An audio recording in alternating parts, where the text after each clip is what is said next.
Hi everyone, welcome back. This is Mihai Algiu from Circle of Being Somatic Shadow Work.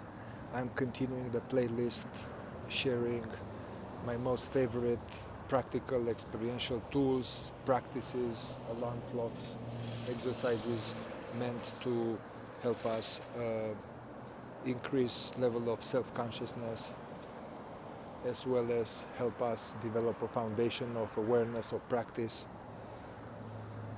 which is necessary in order to deprogram ourselves, doing more deeper somatic processing.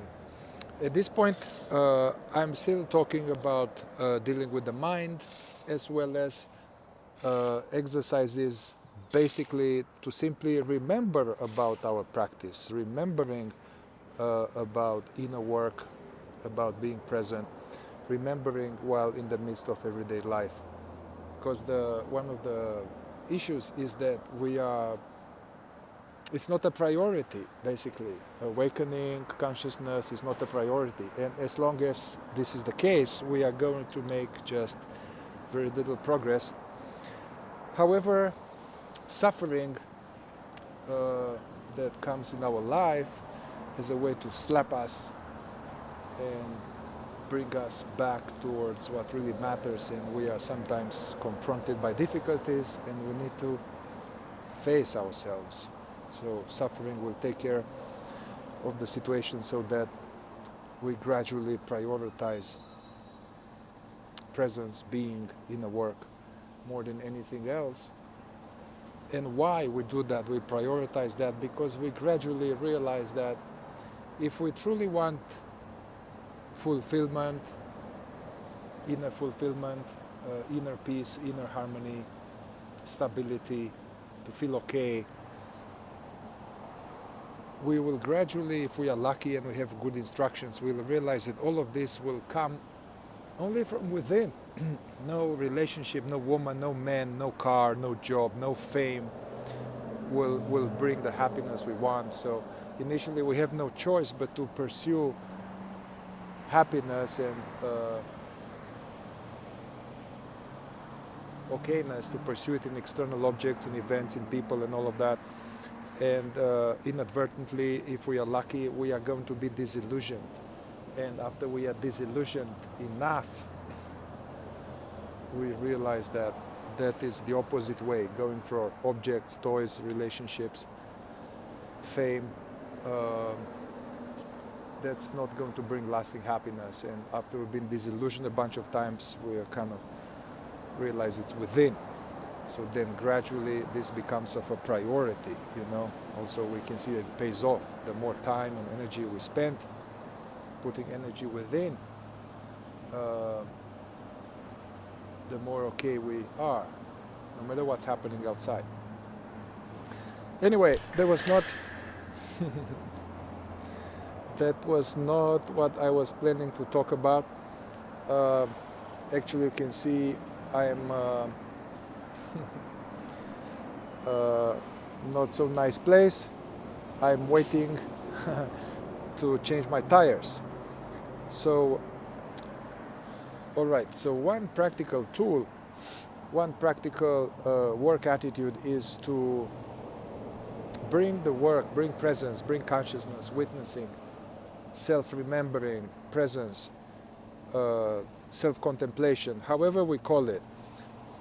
We can't let it be just on special times, in the morning or in the evening with the incense, in a peaceful environment with the Buddha statue and sitting on the cushion, or when we go to a special workshop or a special teacher and we are focusing on that, and then otherwise there is disconnect. We are just busy throughout the day and we just forget about what matters. We forget about remembering.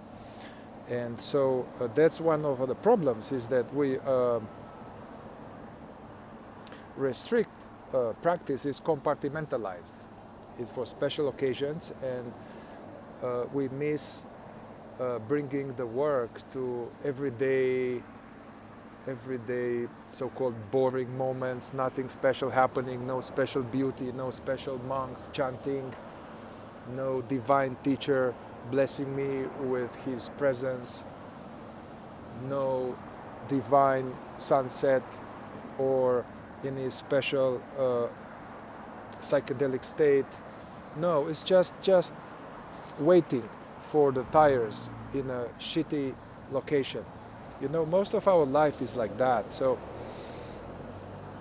one important work attitude that I inherited, and I'm very grateful, from the fourth way tradition, although it appears in many other traditions. So Gurdjieff Uspensky, this tradition was meant to wake up in the midst of life, not going to the ashram, not going to the cave or to the top of the mountain or renouncing, although that's an honorable pursuit and that's fine to do that if we are called.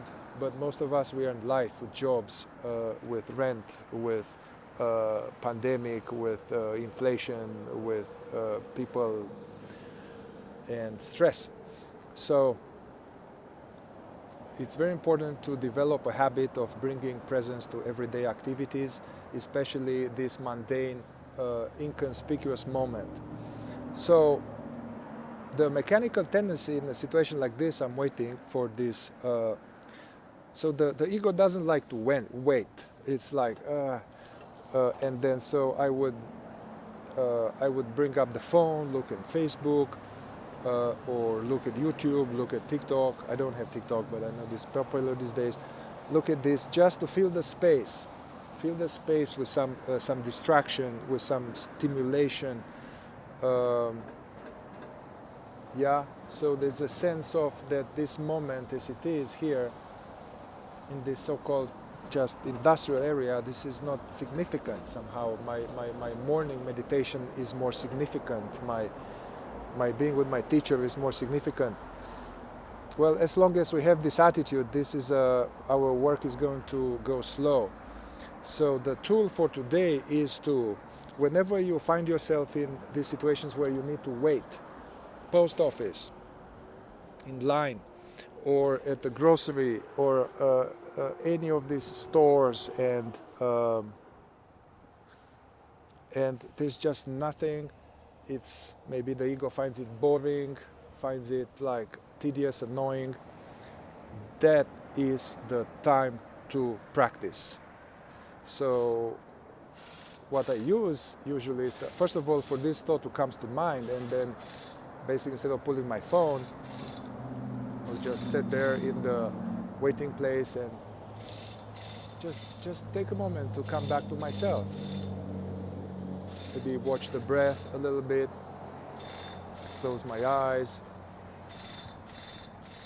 and bring some kind of presence to the globality of the situation, bring some presence to the totality of the now, and bringing awareness to these three realms of the inner body, sensations, feelings, the thoughts,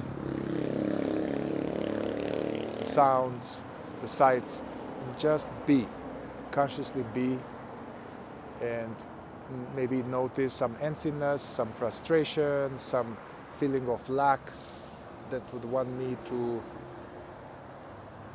go on the phone or just check out. So using this waiting to not wait, to just feel this so-called empty with your own being, be consciously there. So this way, this is will have the benefit of having much more increased frequency of being consciously there. So try tomorrow, try today, whenever you are waiting, refrain from the tendency to go for your phone and use all the other previous exercises I mentioned so far. Coming out of daydreaming. Also, even if in a so-called shitty place, industrial, there are trees, there's the clouds, there's the sun on my face, there's beauty. So if we not fill the space with some urban life, so without filling the space with some some feeling the void, feeling the uncomfortableness, to just feel the time with your own conscious presence.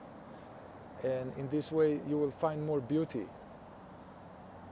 And actually it's pretty nice here.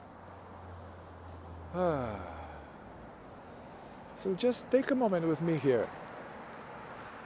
Wherever you are, your room, nice or not nice, take a moment to let's just slow down and be here.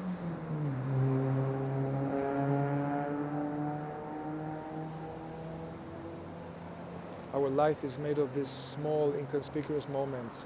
We can't wait for the special session with your therapist or next retreat or meditation to access the work. It's not enough. Gurdjieff was saying, remember yourself always and everywhere.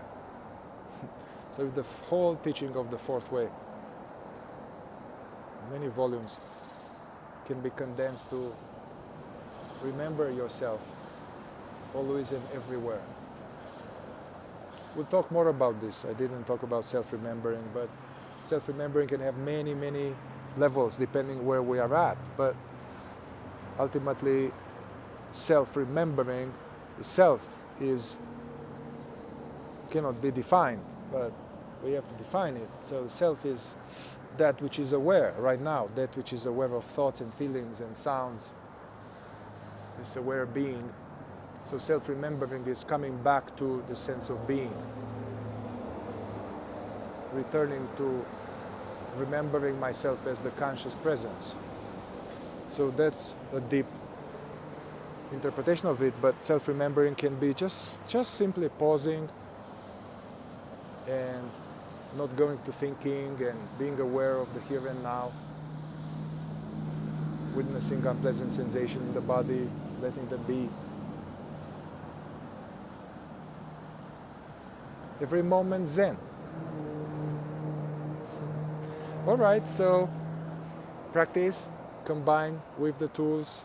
Let me know how it goes. Ciao.